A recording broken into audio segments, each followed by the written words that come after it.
पद्मश्री बाबासाहेब वेंगुर्लेकर महाविद्यालय पणतूर तिठा। आमचे courses BCom with banking and insurance आणि BSc-IT। आमची वैशिष्ट्ये स्वतंत्र कॉलेज इमारत, अर्हताप्राप्त अनुभवी शिक्षक, सुसज्ज इंटरनेटसह संगणक लॅब, व्यक्तिमत्व विकास आणि व्यावसायिक शिक्षणाची सोय, अतिरिक्त मार्गदर्शक व्याख्यानं आणि सेमिनार्सचं आयोजन, तसेच भविष्यातील नोकरीसाठी मार्गदर्शक व प्लेसमेंट सेल। 100% यशाची परंपरा। प्रवेशासाठी संपर्क 9921 095607 किंवा 8275 66 59 46।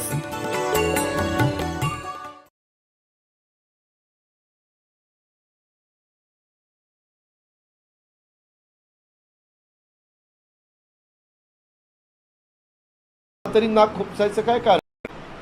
पूरग्रस्तामध्ये अडकलेली जे समाज आहे, जनता आहे, ग्रामस्थ आहे, शेतकरी आहे, त्याला मदत व्हावी ही आमची अपेक्षा आहे। तो त्यांचा अंतर्गत प्रश्न आहे, त्याच्यात मला तरी नाक खुपसायचं काय कारण आहे?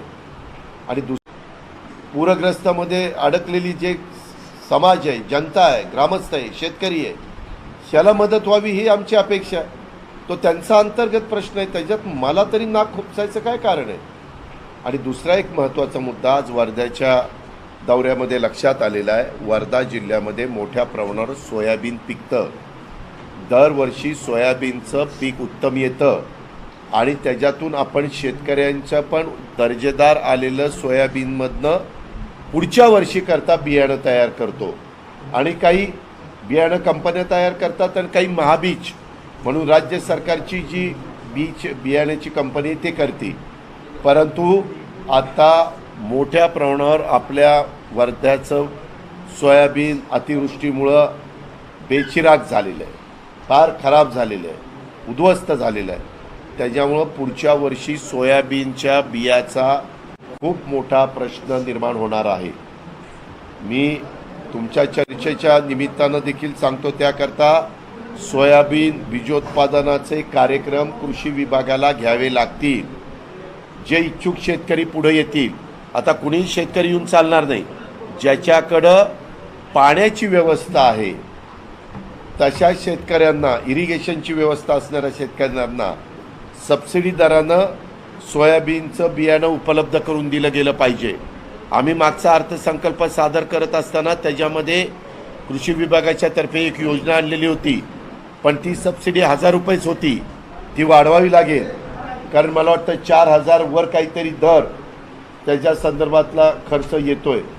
त्याच्यामुळं सबसिडीचा पण दर वाढवावा लागेल, तर आमचे शेतकरी ते घेण्याच्या करता इच्छुक होतील। आणि सोयाबीनचं बीजोत्पादन कार्यक्रम हा राज्य सरकारला पुढच्या वर्षीचं बियाणाची समस्या भासू नये म्हणून हातात घ्यावं लागेल। आता हा मुद्दा, त्याच्यात काही राजकारण आहे का? हा व्यवस्थितपणे पुढच्या वर्षी अडचणीचा मुद्दा आम्ही त्यांच्या लक्षात आणून देतो। त्याच्यामध्ये आम्हाला वेगळं काही साधायचं नाही। काही गोष्टी वेळच्या वेळेला झाल्या तर त्याचा उपयोग शेतकरी समाजाला होतो आणि डायरेक्ट इनडायरेक्ट राज्याला पण होतो। ठीक आहे।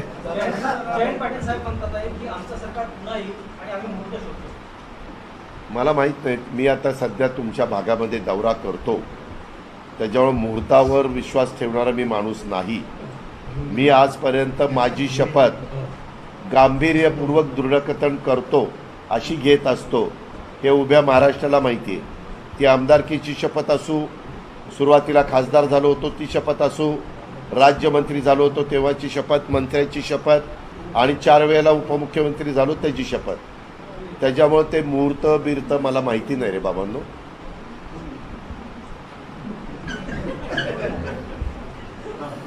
हाँ काय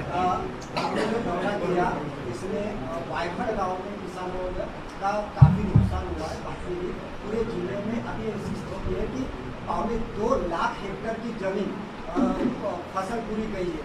और आपने जो दौरा किया उसमें आपने क्या देखा? और तहसीलदार ने कुछ ऐसे भी आदेश दिए, ऐसे किसानों का कहना है कि उनकी जो सामान सामग्री जो बह के गई है, जो किसान जोतने के काम आते जैसे स्प्रिंकलर वगैरह, तो उसका पंचनामा ना करे, ऐसे भी मौखिक आदेश देने का किसान जता रहा है। आपने जो कहा वो सही है। ये हमारे विधायक यहाँ के रंजीत कामड़े जी ने भी ये मुझे मुद्दा बताया कि ऐसा ऐसा इशू है। और मैंने फार्मर्स को भी पूछा। अभी मैं एक जिलाधिकारी कलेक्टर ऑफिस में गया था, हम सब गए थे कलेक्टर ऑफिस को, मैं कलेक्टर को भी बताया कि ऐसा ऐसा इशू है। कुछ इशू ऐसे है जो डिस्ट्रिक्ट की लेवल के हम ले सकते हैं और कुछ इशू ऐसे है जो स्टेट लेवल पे लेना चाहिए। तो जो यहाँ लेना चाहिए उसके बारे में उनके साथ हमने बात की। बाकी जो इशू है उसमें स्पेशल केस करनी पड़ेगी और इसीलिए हमें चीफ मिनिस्टर के साथ और डिप्टी चीफ मिनिस्टर के साथ बात करनी पड़ेगी। ये पूरा हमारा दौरा होने के बाद हम जरूर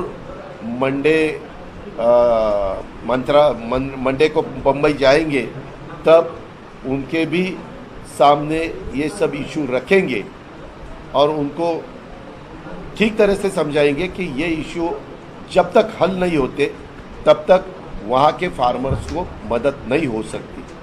ये हम बताने वाले हैं और उनके तरफ से वो करके लेने वाले हैं। अभी आप बीज देने का भी अगुवाई के लिए किसानों को नहीं, मैंने ये देखा कि हमारे वर्धा डिस्ट्रिक्ट में बहुत बड़े पैमानों में सोयाबीन और कॉटन ये क्रॉप लेने का यहाँ के फार्मर्स का हमेशा वो ज़्यादा उसमें ध्यान देते हैं, उसको टॉप प्रायोरिटी देते हैं।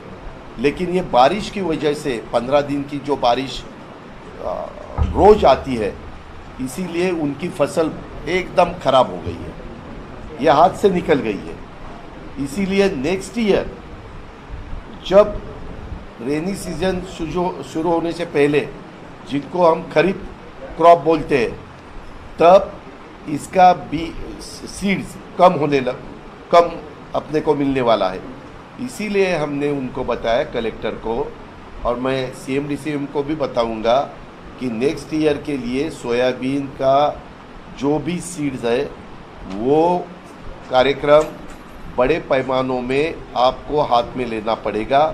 उसके लिए जो फार्मर्स आगे आएंगे उनको सब्सिडी देनी पड़ेगी, उनको सपोर्ट देना पड़ेगा, तो ही ज़्यादा सीड्स अपने पास रहेगा सोयाबीन का और नेक्स्ट ईयर फार्मर्स को उसमें अच्छी तरह से मदद हो सकती है।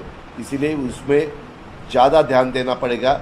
ये एग्रीकल्चर डिपार्टमेंट के DH ये SAO उसको भी हमने बताया, कलेक्टर को भी बताया और मैंने वो इशू हमारे साथ लेके मैं CM के साथ भी बात करने वाला हूँ। अभी रबी के लिए कोई उनको प्रोविजन के लिए कोई बीज बियाना देने का रबी के लिए अभी आने वाले रबी में ये अभी क्या हुआ है, खरीफ तो जो भी क्रॉप लेते हैं वो लगाने का टाइम गया है और रबी का टाइम आगे है, अगस्त एंड को या सितंबर में।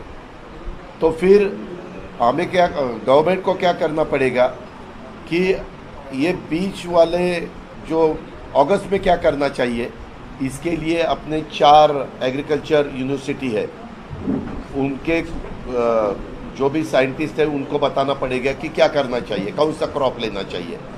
और अपने एग्रीकल्चर कमिश्नर है और एग्रीकल्चर सेक्रेटरी है, उनको भी उसमें ध्यान देना पड़ेगा और उसमें से रास्ता निकालना पड़ेगा।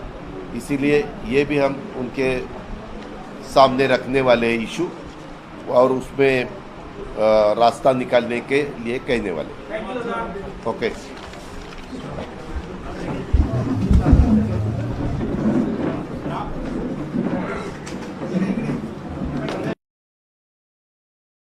असे नवनवीन व्हिडिओ पाहण्यासाठी कोकणशाहीचं यूट्यूब चॅनल सबस्क्राईब करा व बेल बटन प्रेस करा। तसेच फेसबुक पेज लाईक करा आणि इंस्टाग्राम पेज व ट्विटर पेजला फॉलो करायला विसरू नका।